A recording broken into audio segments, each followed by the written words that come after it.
ओम नमः शिवाय। दोस्तों, कैसे हैं आप सब। आपका बहुत बहुत स्वागत है आपके अपने YouTube चैनल पर। उम्मीद है आप सब स्वस्थ और खुश होंगे। प्रदोष व्रत में भगवान शिव की उपासना की जाती है। यह व्रत हिंदुओं के सबसे महत्वपूर्ण व्रतों में से एक है। कहा जाता है कि प्रदोष के दिन भगवान शिव की पूजा करने से व्यक्ति के सारे पाप धुल जाते हैं और उसे मोक्ष प्राप्त होता है। प्रदोष को प्रदोष कहने के पीछे भी एक कथा है। कहा जाता है कि एक बार चंद्रमा को अक्षय रोग हो गया था, जिसके चलते उन्हें मृत्यु तुल्य कष्ट हो रहा था।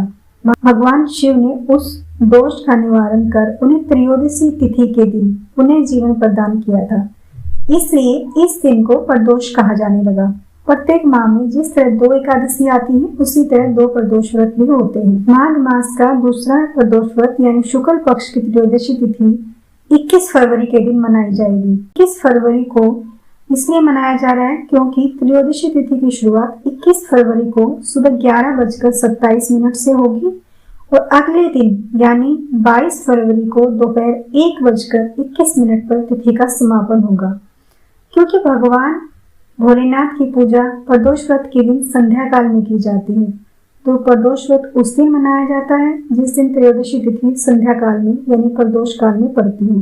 तो 21 फरवरी की त्रयोदशी तिथि की शाम प्रदोष काल का सही समय है।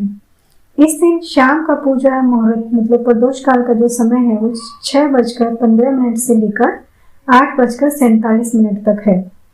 प्रदोष व्रत इस बार बुधवार प्रदोष व्रत पड़ रहा है। अलग अलग वार के अनुसार प्रदोष व्रत के लाभ भी अलग अलग होते हैं, उनकी व्रत कथाएं भी अलग अलग होती हैं। जैसे रविवार को पड़ने वाले प्रदोष व्रत से आयु वृद्धि तथा अच्छा स्वास्थ्य लाभ प्राप्त किया जा सकता है।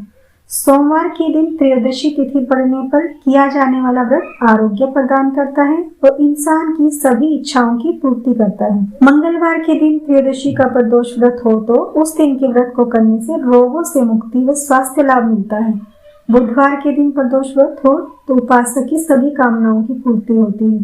तो यह व्रत जो है वो बुधवार प्रदोष व्रत कहलाएगा।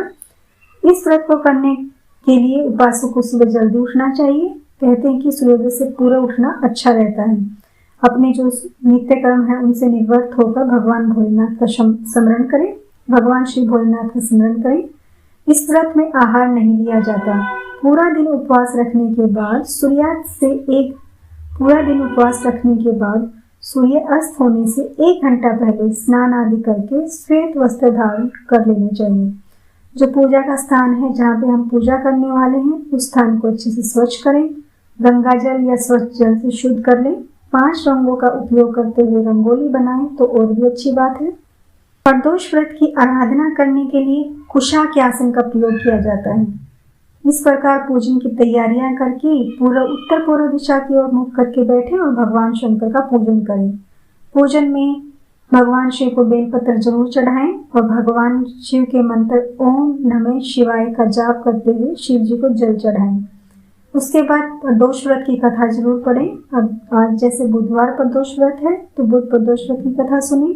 और कहते हैं कि एक कथा नहीं सुननी चाहिए तो उसके साथ भगवान गणेश जी की कथा भी आप सुन सकते हैं। इस व्रत में 2 समय भगवान शिव की पूजा की जाती है। एक बार सुबह जब आप व्रत का संकल्प लेते हैं और एक बार शाम को सूर्यास्त के बाद यानी कि रात्रि के प्रथम प्रहर में। शाम की इस पूजा का बहुत ही महत्व है क्योंकि यही समय प्रदोष काल होता है। अगर प्रदोष व्रत का उद्यापन भी आप करना चाहते हैं तो इस व्रत को 11 या फिर 26 त्रयोदशी तिथियों तक रखने के बाद व्रत का उद्यापन कर सकते हैं। व्रत का उद्यापन त्रयोदशी तिथि पर ही करना चाहिए। उद्यापन से 1 दिन पहले श्री गणेश जी का पूजन किया जाता है। पूर्व रात्रि में कीर्तन करते हुए जागरण करना चाहिए। ओम उमा सहित शिवाय नमः मंत्र का 1 माला यानी 108 बार जाप करते हुए हवन करना चाहिए। हवन में आहुति के लिए खीर का प्रयोग किया जाता है। हवन समाप्त होने के बाद भगवान भोलेनाथ की आरती करो और शांति का पाठ भी करना चाहिए। अंत में अपनी श्रद्धा अनुसार ब्राह्मणों को भोजन कराइए और अपने सामर्थ्य के अनुसार दान दक्षिणा देकर आशीर्वाद प्राप्त किया जाता है।